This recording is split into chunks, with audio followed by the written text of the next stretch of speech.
Hi everyone, business bus പ്ലസിന്റെ പുതിയൊരു വീഡിയോയിലേക്ക് എല്ലാവർക്കും സ്വാഗതം. ഈ ഒരു വീഡിയോ എന്ന് പറയുന്നത് എന്തുകൊണ്ടാണ് നിങ്ങളുടെ ബിസിനസ്സിൽ നിങ്ങൾ ഡിജിറ്റൽ മാർക്കറ്റിംഗ് കൂടി ചെയ്യേണ്ടത് എന്നുള്ളതിനെ പറ്റിയിട്ടുള്ള 7 റീസൺസ് ആണ്.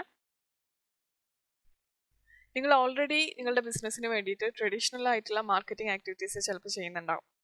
ഇപ്പോൾ ട്രഡീഷണൽ ആയിട്ടുള്ള മാർക്കറ്റിംഗ് ആക്ടിവിറ്റീസ് എന്ന് പറയുമ്പോൾ നിങ്ങളൊരു ഇവന്റ് സ്പോൺസർ ചെയ്യുകയോ അല്ലാന്നുണ്ടെങ്കിൽ നിയർ ബൈയിലുള്ള ഒരു ലോക്കൽ മാഗസിനിൽ നിങ്ങളുടെ ആഡ്സ് പബ്ലിഷ് ചെയ്യുക, അല്ലെങ്കിൽ നിങ്ങളുടെ ലൊക്കാലിറ്റിയിൽ നിങ്ങളൊരു ബിൽ ബോർഡ് സ്ഥാപിക്കുക. ഇങ്ങനെയുള്ള ആക്ടിവിറ്റീസ് ഒക്കെ ട്രഡീഷണൽ ആയിട്ടുള്ള മാർക്കറ്റിംഗ് ആക്ടിവിറ്റീസ് ആണ്.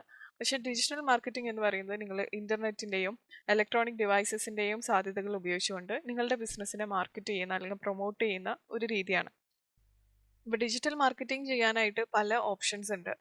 അത് നിങ്ങൾക്ക് വേണമെന്നുണ്ടെങ്കിൽ കണ്ടന്റ് മാർക്കറ്റിംഗ് ചെയ്യാം, സോഷ്യൽ മീഡിയ മാർക്കറ്റിംഗ് ചെയ്യാം, PPC ആഡ്സ് അതായത് പേപ്പർ ക്ലിക്ക് അഡ്വർടൈസിങ് ചെയ്യാം, SEO ചെയ്യാം, സെർച്ച് എഞ്ചിൻ മാർക്കറ്റിംഗ് ചെയ്യാം, എഫിലിയേറ്റ് മാർക്കറ്റിംഗ് ചെയ്യാം, ഇമെയിൽ മാർക്കറ്റിംഗ് ചെയ്യാം, ഇൻഫ്ലുവൻസർ മാർക്കറ്റിംഗ് ചെയ്യാം, മൊബൈൽ മാർക്കറ്റിംഗ് ചെയ്യാം. അപ്പോൾ ഇതെല്ലാം വരുന്നത് ഡിജിറ്റൽ മാർക്കറ്റിങ്ങിന് താഴെയാണ്. ഇതിനെ പറ്റിയിട്ട് നമ്മൾ സെപ്പറേറ്റ് ആയിട്ട് ഡീറ്റെയിൽഡ് ആയിട്ടുള്ള ഒരു വീഡിയോ ചെയ്തിട്ടുണ്ട്. അത് കാണാൻ നിങ്ങൾക്ക് താല്പര്യം ഉണ്ടെന്നുണ്ടെങ്കിൽ അതിൻ്റെ ലിങ്ക് ഞാൻ മുകളിൽ ഐക്കാർഡിൽ കൊടുക്കാം. ഈ ഒരു വീഡിയോയിൽ നമ്മൾ ഡിസ്കസ് ചെയ്യാൻ പോകുന്നത് ട്രഡീഷണൽ ആയിട്ടുള്ള മാർക്കറ്റിംഗ് ആക്ടിവിറ്റീസിന് മുകളിൽ ഇത്തരത്തിലുള്ള ഡിജിറ്റൽ മാർക്കറ്റിംഗ് മെത്തേഡ്സ് നിങ്ങൾ ഓപ്റ്റ് ചെയ്യുമ്പോഴുള്ള അഡ്വാൻറ്റേജസിനെ കുറിച്ചിട്ടാണ്.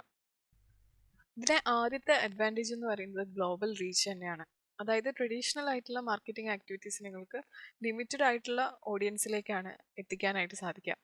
എന്നാൽ ഡിജിറ്റൽ മാർക്കറ്റിംഗ് ചെയ്യുകയാണെന്നുണ്ടെങ്കിൽ യാതൊരു വിധത്തിലുള്ള ജോഗ്രഫിക്കൽ ലിമിറ്റേഷൻസ്, അതായത് ഇന്ന കൺട്രി, ഇന്ന സ്റ്റേറ്റ്, ഡിസ്ട്രിക്റ്റ്, നേഷൻ, അങ്ങനെയുള്ള യാതൊരു വിധത്തിലുള്ള ബൗണ്ടറീസും ഇല്ലാതെ തന്നെ നിങ്ങൾക്ക് വൈഡ് ഓഡിയൻസിലേക്ക് പെട്ടെന്ന് എത്താനായിട്ട് സാധിക്കും.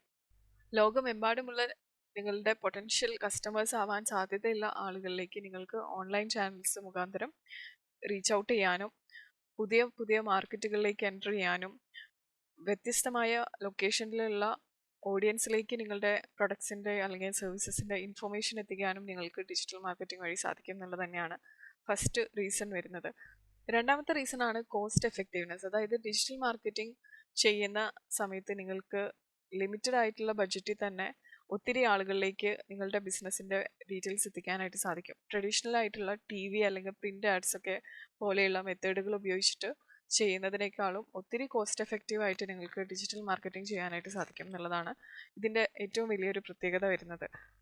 സോഷ്യൽ മീഡിയ അഡ്വർടൈസിങ് അല്ലെങ്കിൽ ഇമെയിൽ ക്യാമ്പയിൻസ് ഒക്കെ ചെയ്യുന്ന സമയത്ത് നിങ്ങൾക്ക് നിങ്ങളുടെ ബിസിനസ്സിനെ പറ്റിയിട്ടുള്ള ഡീറ്റെയിൽസ് കൂടുതൽ ഓഡിയൻസിലേക്ക് ട്രഡീഷണൽ മാർക്കറ്റിംഗ് ആക്ടിവിറ്റീസിൻ്റെ കോസ്റ്റ് വരുന്നതിൻ്റെനേക്കാൾ ചെറിയൊരു പെർസെൻറ്റ് മാത്രമേ വരുന്നുള്ളൂ. അതുകൊണ്ട് തന്നെ സ്റ്റാർട്ടപ്പുകൾക്കും സ്മോൾ ബിസിനസ്സുകൾക്കൊക്കെ ലിമിറ്റഡ് ബഡ്ജറ്റുള്ള എല്ലാവർക്കും ഓപ്റ്റ് ചെയ്യാൻ പറ്റിയ ഒരു ഓപ്ഷനാണ് ഡിജിറ്റൽ മാർക്കറ്റിംഗ് എന്ന് പറയുന്നത്. മൂന്നാമത്തെ റീസൺ ടാർഗറ്റഡ് അഡ്വർടൈസിംഗ് ആണ്. അതായത് ട്രഡീഷണൽ മാർക്കറ്റിങ്ങിൽ നിങ്ങൾക്ക് ടാർഗറ്റ് ചെയ്തിട്ട്, അതായത് ഇന്ന ഏജ് ഗ്രൂപ്പിലുള്ള ആളുകൾ മാത്രം ഈ ആഡ് കണ്ടാൽ മതി, അങ്ങനെയുള്ള പേഴ്സണലൈസ്ഡ് ആയിട്ടുള്ള ടാർഗറ്റിംഗ് ഓപ്ഷൻസ് ഒന്നും നിങ്ങൾക്ക് ലഭിക്കുന്നതല്ല. അതുകൊണ്ട് തന്നെ ഡിജിറ്റൽ മാർക്കറ്റിംഗ് നിങ്ങൾക്ക് ബെനിഫിഷ്യൽ ആവുന്നത് നിങ്ങൾക്ക് ആഡ്സ് ചെയ്യുന്ന സമയത്ത് ഓഡിയൻസിനെ ഇന്ന ഫാക്ടേഴ്സ് വെച്ചിട്ട് സെഗ്മെന്റ് ചെയ്തതിന് ശേഷം, അതായത് നമ്മൾ ഓരോ ഗ്രൂപ്പായിട്ട് തിരിച്ചതിന് ശേഷം നിങ്ങൾക്ക് അവരുടെ ഡെമോഗ്രാഫിക്സോ അല്ലെങ്കിൽ ഇൻട്രസ്റ്റിൻ്റെ ബേസിലോ ബിഹേവിയറിൻ്റെ ബേസിലോ ലൊക്കേഷൻ്റെ ബേസിലോ ഒക്കെ ഇന്ന ആളുകൾ മാത്രം എൻ്റെ ആഡ്സ് കണ്ടാൽ മതി എന്നുള്ള രീതിയിൽ നിങ്ങൾക്ക് ചെയ്യാൻ വേണ്ടി സാധിക്കും. അതുകൊണ്ട് തന്നെ നിങ്ങളുടെ മാർക്കറ്റിംഗ് എഫേർട്ടുകൾ റിലവൻ്റ് ആയിട്ടുള്ള ആളുകളിലേക്കാണ് എത്തുന്നത് എന്നുള്ള കാര്യം നിങ്ങൾക്ക് കുറച്ചുകൂടി ഉറപ്പുവരുത്താനും അതുപോലെ തന്നെ കൺവേർഷൻ റേറ്റ്സ് കൂട്ടാനുമായിട്ട് ഈ ഒരു ഡിജിറ്റൽ മാർക്കറ്റിംഗ് മെത്തേഡ് നിങ്ങളെ ഹെൽപ്പ് ചെയ്യും. അടുത്തതാണ് മെഷറബിൾ ആയിട്ടുള്ള റിസൾട്ട്സ്. അതായത് സാധാരണ ട്രഡീഷണൽ ടൈപ്പിലുള്ള മാർക്കറ്റിംഗ് ആക്ടിവിറ്റീസ് ആണ് നിങ്ങൾ ചെയ്യുന്നതെന്നുണ്ടെങ്കിൽ എത്ര പേര് അത് കണ്ടു അല്ലെങ്കിൽ എത്ര പേര് അതിനകത്തുനിന്ന് കൺവേർട്ടായി എന്നുള്ള കാര്യങ്ങളൊന്നും നിങ്ങൾക്ക് ഐഡൻറ്റിഫൈ ചെയ്യാനായിട്ടുള്ള ഓപ്ഷൻസ് ഇല്ല. അതുകൊണ്ട് തന്നെ ഡിജിറ്റൽ മാർക്കറ്റിംഗ് നിങ്ങൾക്ക് ബെനിഫിഷ്യലായി വരുന്നത് എക്സാക്റ്റ് ആയിട്ടുള്ള റിയൽ ടൈം ആയിട്ടുള്ള മോണിറ്ററിങ് സൗകര്യങ്ങൾ നിങ്ങൾക്ക് ലഭിക്കുന്നു എന്നുള്ളത് കൊണ്ട് തന്നെയാണ്. അടുത്തതാണ് എൻഹാൻസ്ഡ് കസ്റ്റമർ എൻഗേജ്മെൻറ്റ്. അതായത് ഡിജിറ്റൽ മാർക്കറ്റിംഗ് ചെയ്യുന്നത് വഴി നിങ്ങൾക്ക് റിയൽ ടൈം ഇൻട്രാക്ഷൻ, ബിസിനസ്സുകളും കസ്റ്റമറും തമ്മിലുള്ള റിയൽ ടൈം ഇൻട്രാക്ഷൻ അത് സ്മൂത്ത് ആക്കുന്ന ഒരു കാര്യമാണ്. അതുകൊണ്ട് തന്നെ ഇമ്മീഡിയറ്റ് ആയിട്ടുള്ള കസ്റ്റമർ എൻഗേജ്മെൻറ്റും അവരുടെ ഫീഡ്ബാക്കൊക്കെ നിങ്ങൾക്ക് ലഭിക്കാനായിട്ട് ഡിജിറ്റൽ മാർക്കറ്റിംഗ് സഹായിക്കും.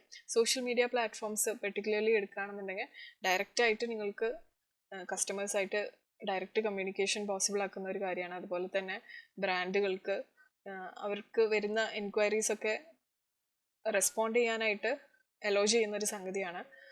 ആളുകൾക്കുള്ള അതായത് നിങ്ങളുടെ പൊട്ടൻഷ്യൽ കസ്റ്റമേഴ്സിനോ ഉള്ള കൺസേൺസ് അഡ്രസ്സ് ചെയ്യാനും അതുപോലെ തന്നെ നിങ്ങളുടെ കസ്റ്റമേഴ്സുമായിട്ട് ഒരു റിയൽ ടൈം ഇൻട്രാക്ഷൻസ് ഉണ്ടാക്കിയിട്ടൊരു റിലേഷൻഷിപ്പ് ബിൽഡ് ചെയ്യാനൊക്കെ ഈ ഒരു റിയൽ ടൈം എൻഗേജ്മെൻറ്റ് എന്നുള്ള ഡിജിറ്റൽ മാർക്കറ്റിങ്ങിൻ്റെ ബെനിഫിറ്റ് സഹായിക്കുന്നതാണ്.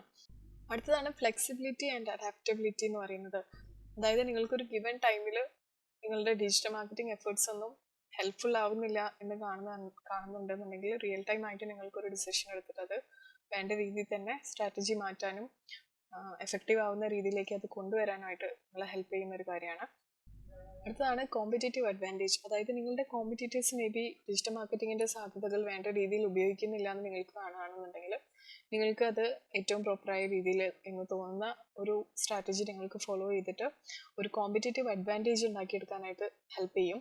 കൂടുതൽ പേരിലേക്ക് ബെറ്റർ ആയിട്ട് നിങ്ങൾക്ക് റീച്ച് ചെയ്യാനായിട്ടും സോഷ്യൽ മീഡിയയുടെ കംപ്ലീറ്റ് പവർ ഉപയോഗിച്ചുകൊണ്ട് നിങ്ങൾക്ക് ഡിജിറ്റൽ മാർക്കറ്റിംഗ് ചെയ്യാനായിട്ടും ഇത് ഹെൽപ്പ് ചെയ്യും. അപ്പോൾ ഇത്രയൊക്കെയാണ് ഈ ഒരു വീഡിയോയിൽ പറയാനായിട്ടുണ്ടായിരുന്നത്. ഈ ഒരു വീഡിയോ നിങ്ങൾക്ക് ഹെൽപ്ഫുൾ ആയെന്ന് വിചാരിക്കുന്നു. Thank you so much for watching.